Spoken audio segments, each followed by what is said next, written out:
أعوذ بالله من الشيطان الرجيم بسم الله الرحمن الرحيم تبارك الذي نزل الفرقان على عبده ليكون للعالمين نذيرا الذي له ملك السماوات والأرض ولم يتخذ ولدا ولم يكن له شريك في الملك وخلق كل شيء فقدره تقديرا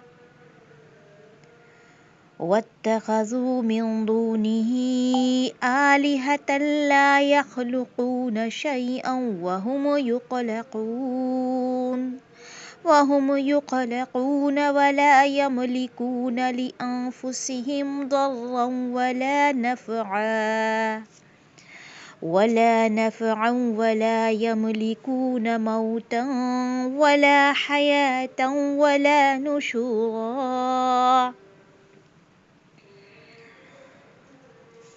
وقال الذين كفروا إن هذا إلا إفك افتراه وأعناه عليه قوم آخرون فقد جاءوا ظلما وزورا وقالوا أساطير الأولين اكتتبها فهي تملى عليه بكرة وأصيلا۔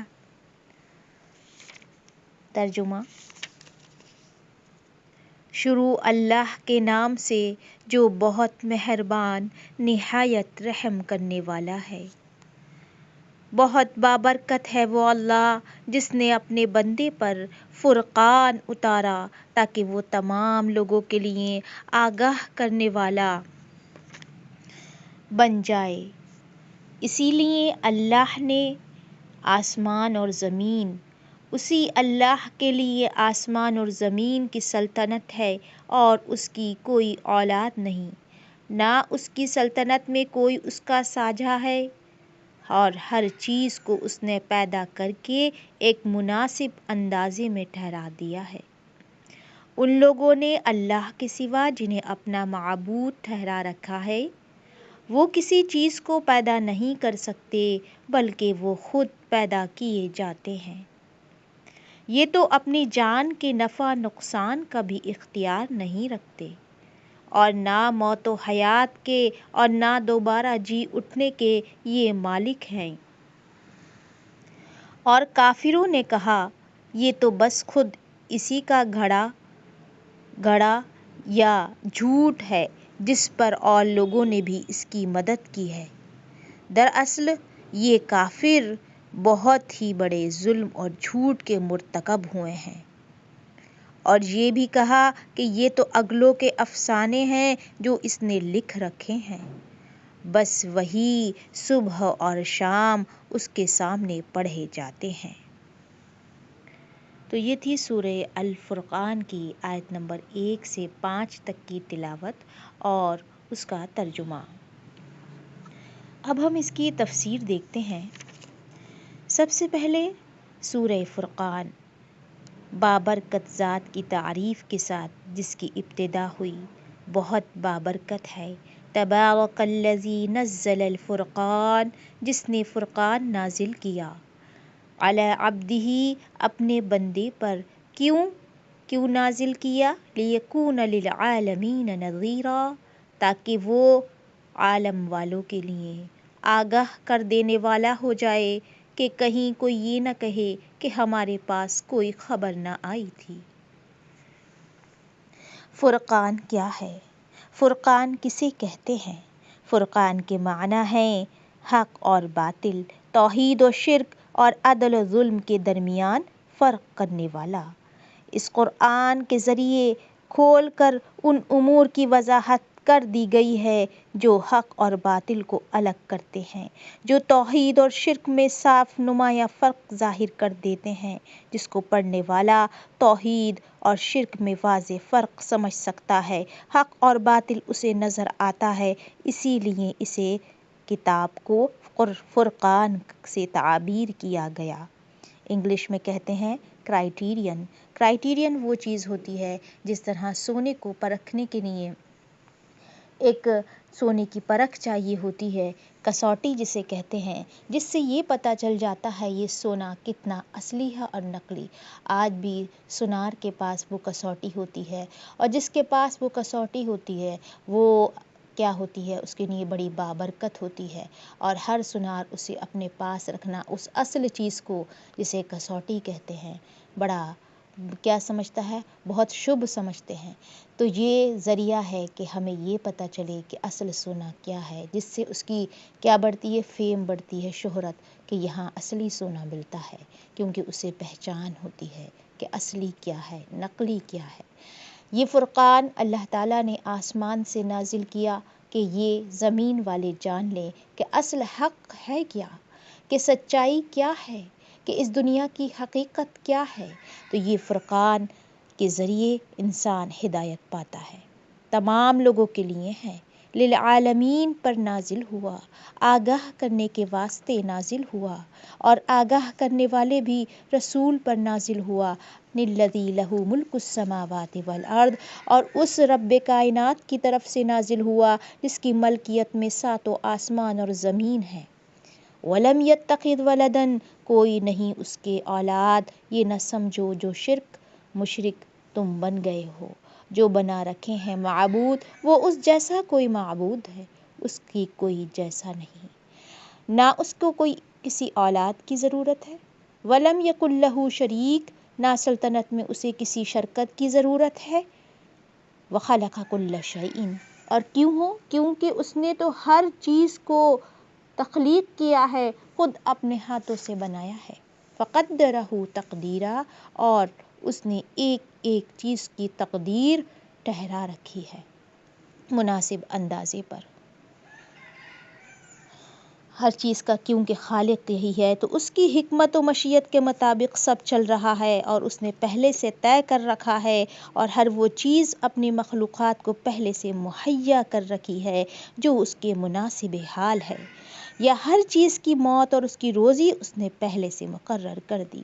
یعنی ہدایت یہ ملی کہ ہمیں جو تخلیق کیا، ہمارے رزق کو ہمارے لیے راہ بنا دیا، اور ہمیں اس کی راہ پہلے سے سجھا دی، یعنی کہ اس رزق کو پہلے سے ٹھہرا دیا اور ہمیں اس کے لیے تیار بھی کر دیا۔ اب ہمارے قدم اس طرف ہی جائیں گے جس طرف اس رب کائنات، اس خالق نے طے کر دیا۔ اب یہ الگ ڈیٹیل ہے کہ دعا واقعی تقدیر کو بدل سکتی ہے۔ اس کے بعد کیا ہے، وَاتَّخَذُوا مِن دُونِهِ آلِهَةً، جن لوگوں نے اللہ کے سوا معبود بنا رکھے ہیں وہ کیا ہیں، کسی چیز کو کیا پیدا کر سکتے ہیں؟ وہ کسی چیز کو پیدا نہیں کر سکتے، بلکہ کیا ہیں، وہ خود پیدا کیے گئے ہیں۔ وَلَا لِأَنفُسِهِمْ ضَرًّا وَلَا نَفْعًا، وہ تو اپنی جان کے نفع نقصان کے مالک بالکل نہیں، اور وَلَا حَيَاةً وَلَا مَوْتًا، نہ تو حیات کے نہ موت کے، دوبارہ جی اٹھنے کے، وہ یہ مالک ہیں۔ یعنی کہ ایسے رب کو انہوں نے اپنے لیے چنا ہے جو کیا ہے، اپنے بارے میں بھی کسی چیز کا اختیار نہیں رکھتا۔ ذرا سوچو کہ وہ اپنی موت کا بھی مالک، نہ اپنی زندگی کا مالک کچھ کر سکا، اور اس کے اختیار میں کیا ہے۔ اس کے بعد منکرین نبوت کے شبہات کا جو ہے ازالہ، اس کے لیے یہ آیت نازل کی گئی کہ یہ جو نبی تمہارے رسول پیش کر رہے ہیں، کیا وہ رب جو تمہیں یہ کلام بتاتا ہے، تمہارے معبود اس جیسے ہیں، اور تمہارے معبود کے اختیارات دیکھو کیا ہیں۔ اس کے بعد کیا کہا، اب کافروں کی وہ بات لائی جاتی ہے جس کی طرف اصل اشارہ ہے کہ یہ کہتے ہیں کہ یہ اس کا گڑا گھڑایا جو ہے کلام ہے جس پر لوگوں نے اس کی مدد کی ہے، کیونکہ مشرکین کیا کہتے تھے کہ محمد صلی اللہ علیہ وسلم نے یہ کتاب گھڑنے میں یہود یا ان کے بعد موالی مثلا ابو فقیہ، یسار، عداس اور جبر وغیرہ ہم سے مدد لی ہے، جیسا کہ سورہ نحل آیت 103 میں آیا، اس کی تفصیل گزر چکی۔ یہاں قرآن نے اس الزام کو ظلم اور جھوٹ سے تعبیر کیا۔ بھلا ایک امی شخص دوسروں کی مدد سے ایسی کتاب پیش کر سکتا ہے جو فصاحت و بلاغت اور اعجاز کلام میں بے مثال ہو، حقائق و معارف و بیانی میں بھی معجز نگار ہو، انسانی زندگی کے لیے احکام و قوانین کی تفصیلات میں بھی لاجواب ہو، اور اخبار ماضیہ اور مستقبل میں وقوع پذیر ہونے والے واقعات کی نشاندہی اور وضاحت میں بھی اس کی صداقت مسلمہ ہو۔ تو یہ ہے، دراصل یہ کافر بڑے ہی ظلم اور جھوٹ کے مرتکب ہوئے ہیں، یعنی کہ جس نے یہ کہا محمد رسول اللہ صلی اللہ علیہ وسلم کے بارے میں، ایسا سوچا تو ظلم کیا اور بڑا ظلم کیا، اور جھوٹ کہا، بڑا جھوٹ کہا، اور یہ بھی کہا کہ یہ تو اگلوں کے افسانے ہیں جو اس نے لکھ رکھے ہیں اور جو اس کے سامنے صبح اور شام پڑھے جاتے ہیں، یعنی کہ پہلے لوگوں کی اسٹوریز جیسے کتابیں پڑھی جاتی ہیں، ایک عام کتاب سے سمجھنے لگے اور ایک عام کتاب بنا کر اس کو نیچا دکھانے لگے، اس پر ہنسنے لگے، اس کو کتاب کو کوئی اہمیت نہ دینے والے تھے، کیونکہ انہیں اہمیت نہیں دینا تھی، اس وجہ سے اس کتاب کے بارے میں بہت سی باتیں وہ بنانے لگے۔ اس کے بعد اللہ تعالیٰ کیا فرماتے ہیں اس قرآن مجید، اس فرقان کی صداقت میں؟ ذرا دیکھیے آیت نمبر 6 میں، قُلْ أَنزَلَهُ الَّذِي يَعْلَمُ السِّرَّ فِي السَّمَاوَاتِ وَالْأَرْضِ إِنَّهُ كَانَ غَفُورًا رَحِيمًا وَقَالُوا مَا لِهَذَا الرَّسُولِ يَأْكُلُ الطَّعَامَ وَيَمْشِي فِي الْأَسْوَاقِ لَوْلَا أُنزِلَ إِلَيْهِ مَلَكٌ فَيَكُونَ مَعَهُ نَذِيرًا أَوْ يُلْقَىٰ إِلَيْهِ كَنزٌ أَوْ تَكُونُ لَهُ جَنَّةٌ يَأْكُلُ مِنْهَا وَقَالَ الظَّالِمُونَ إِن تَتَّبِعُونَ إِلَّا رَجُلًا مَسْحُورًا۔ ترجمہ، کہہ دیجئے کہ اسے تو اس اللہ نے اتارا ہے جو آسمان و زمین کی تمام پوشیدہ باتوں کو جانتا ہے، بے شک وہ بڑا بخشنے والا اور مہربان ہے۔ اور انہوں نے کہا، یہ کیسا رسول ہے کہ کھانا کھاتا ہے اور بازاروں میں چلتا پھرتا ہے، اس کے پاس کوئی فرشتہ کیوں نہیں بھیجا جاتا کہ وہ بھی اس کے ساتھ ہو کر ڈرانے والا بن جاتا، یا اس کے پاس کوئی خزانہ ہی ڈال دیا جاتا، یا اس کا کوئی باغ ہی ہوتا جس میں سے یہ کھاتا۔ اور ان ظالموں نے کہا کہ تم ایک ایسے آدمی کے پیچھے ہو لیے ہو جس پر جادو کر دیا گیا ہے۔ تو یہ ترجمہ آیت نمبر 6 سے 8 تک کا کیا ہے اس میں کہ کہہ دیجئے کہ اس قرآن مجید، اس فرقان کو تو اس اللہ تعالیٰ نے اتارا جو آسمان و زمین کی تمام پوشیدہ باتوں کو جانتا ہے۔ کون اس کتاب کا صحیح حق ادا کرنے والا ہو سکتا ہے؟ کون اس کائنات کے بارے میں صحیح بات بتا سکتا ہے جو واقعی جانتا ہو کہ اس کائنات کی حقیقت، اس کا اصل کیا ہے، اس کی شروعات کیوں ہوئی، اس کا مقصد کیا ہے؟ تو وہ جانتا ہے۔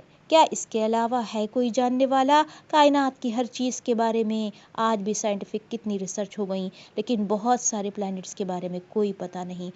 اس کائنات کے آس پاس کتنے سیارے، کتنے اسٹارز گھوم رہے ہیں، اس کی کوئی گنتی کسی کو نہیں معلوم۔ اس کے ہر ایک جو اسٹار ہے اس کے بارے میں کوئی حقیقت نہیں معلوم۔ آج بھی اسپیس میں ریسرچز ہو رہی ہیں، سائنٹسٹ آتے اور جاتے رہتے ہیں اسپیس میں، لیکن وہاں کی جو پوری علم ہے وہ مکمل نہ ہوا۔ تو یہ وہ رب ہی کر سکتا ہے اس دنیا کی حقیقت اور اس دنیا کے لیے ہدایت کا سامان، کہ جو جانتا ہو کہ یہ کیوں بنایا گیا ہے۔ بے شک وہی ہے، فرمایا گیا بخشنے والا، مہربان۔ یعنی کہ تم نہیں جانتے، اور وہ عفو و درگزر سے کام لیتا ہے، ورنہ ان کا قرآن سازی کا جو الزام یہ لگا رہے ہیں، جو لوگ غفلتیں برتتے ہیں، اس رب کائنات جو سب کچھ جانتا ہے اس کی کتاب کے بارے میں، تو وہ تو بڑا سخت ہے۔ وہ الزام، وہ باتیں، وہ بہانے جو لوگ بناتے ہیں، جس پر چاہتا تو وہ فوری طور پر گرفت میں لے سکتا ہے، لیکن کیونکہ وہ بخشنے والا اور مہربان ہے۔ اور کیا کہتے ہیں کہ یہ کیسا رسول ہے کہ کھانا کھاتا ہے اور بازاروں میں چلتا پھرتا ہے۔ ایک اور طعن رسول کی بشریت پر ہے کہ ان کے خیال میں بشریت عظمت رسالت کی متحمل نہیں، اس لیے کیا کہنے لگے کہ یہ تو کھاتا پیتا بازاروں میں چلتا پھرتا ہے، ہمارے جیسا ایک آدمی ہے، بشر ہے، اور ہم تو رسول کو بشر نہیں مانتے، یعنی وہ تو کوئی فوق الفطرت ہستی ہونا چاہیے تھی، اور اس کے پاس فرشتہ کیوں نہیں آتا جو ہمیں دکھے، اور ہمارے ساتھ یہ جو ڈرانے والا ہے فرشتہ، اس کے ساتھ ڈرانے والا بن کر آتا۔ تو یہ اعتراضات ہیں کہ چلو ایک فرشتہ ہی اس کے ساتھ ہمیں نظر آئے، یا اس کے پاس خزانہ نظر آتا، یا باغ ہوتا اس کے پاس جس میں سے یہ کھاتا، ہمیں نظر آتا کہ اس کو باغ دیا گیا، کہ اس کی حیثیت ہم سے ممتاز نظر آتی، اور وہ طلب رزق سے بے نیاز ہوتا کیونکہ اس کے پاس تو خزانے ہوتے۔ اور ان ظالموں نے یہ بھی کہا کہ تم ایک ایسے آدمی کے پیچھے ہو لیے جس پر جادو کر دیا گیا، یعنی کہ اللہ کے رسول صلی اللہ علیہ وسلم کو سر عام جادوگر کہا جاتا تھا، اور ان سے مطالبات کیے جاتے تھے، ایسے مطالبے جس کی کوئی حقیقت نہیں۔ ذرا سوچئے کہ ایک ایسا رسول ہو جس کی پوزیشن یہ اور یہ اور یہ ہو تو ہم مانیں گے کہ وہ رسول ہے، ورنہ ہم نہیں مانیں گے۔ اللہ تعالیٰ کیا فرماتے ہیں اس کے جواب میں؟ انظر کیف ضربوا لك الامثال فضلوا فلا يستطيعون سبیلا تبارک الذی ان شاء جعل لك خيرا من ذلك جنات تجری من تحتها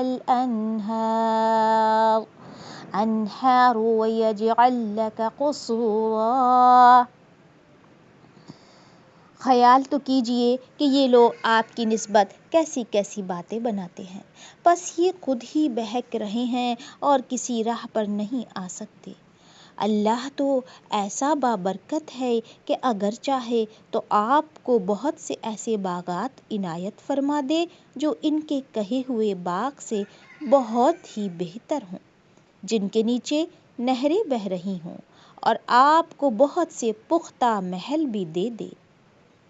تو یہ ترجمہ آیت نمبر 8 سے 10 تک کا اللہ تعالیٰ فرماتے ہیں، 9 سے 10 تک کا، کہ آپ دیکھیے انظر کیف ضربوا لک الامثال، یہ لوگ کیسی مثالیں، کیسی نسبتیں، کیسی باتیں بناتے ہیں، ذرا غور کریے۔ پس یہ کیا ہے؟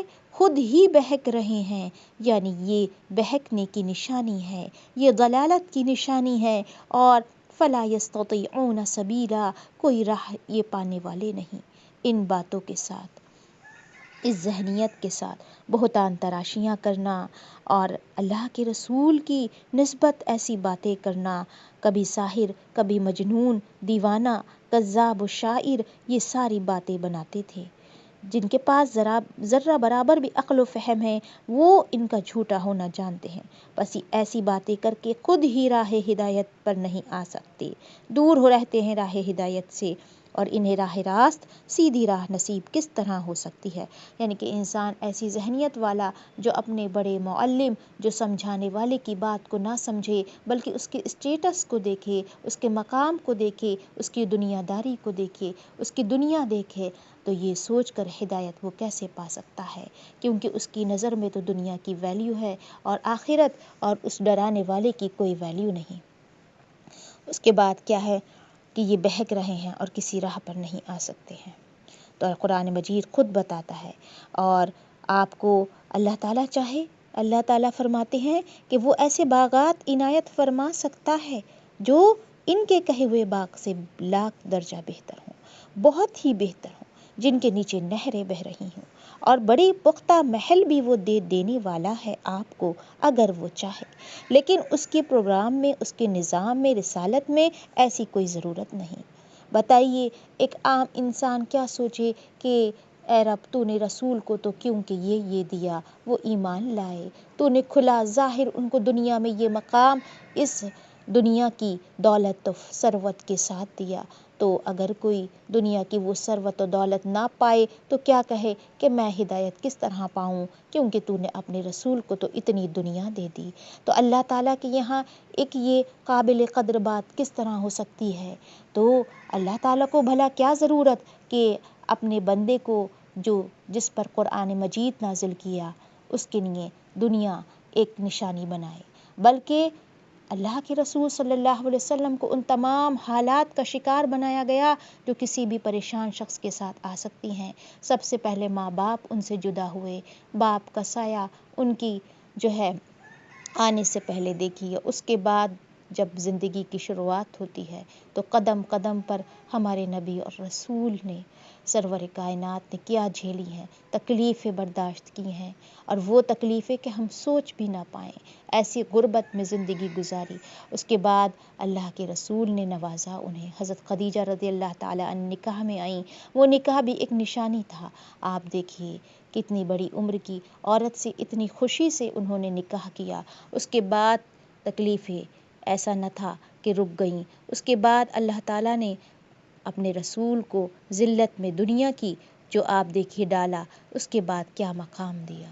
لیکن اس کے پیچھے اللہ کے رسول نے جو جھیلی ہیں تکلیفیں، ہم اندازہ نہیں کر سکتے۔ ذرا یاد کریں اس سیرت نبوت کو تو یہ ہمیں احساس ہوگا کہ اللہ تعالیٰ نے اپنے بندوں پر نشانی کے لیے اپنے رسول کے ساتھ وہ حالات اور وہ سیرت رکھی ہے تاکہ ہمیں پوری دنیا کو، رہتی دنیا تک ایک سبق ملتا رہے کہ یہ تھے تمہارے سردار، یہ تھے خاتم النبیین جن کے ساتھ اللہ تعالیٰ کا یہ معاملہ تھا۔ تو اللہ تعالیٰ سے دعا ہے کہ ہمیں اپنے پیارے رسول صلی اللہ علیہ وسلم کی سیرت پر چلنے والا اور ان کی سیرت سے محبت کرنے والا، اور ان کی محبت ہمارے دل میں عطا فرمائے، اس محبت کو ہمارے دل میں بٹھا دے، جما دے، اور اس کو ہمارے دین کی استقامت کا ذریعہ بنا دے۔ آمین یا رب العالمین۔ آمین۔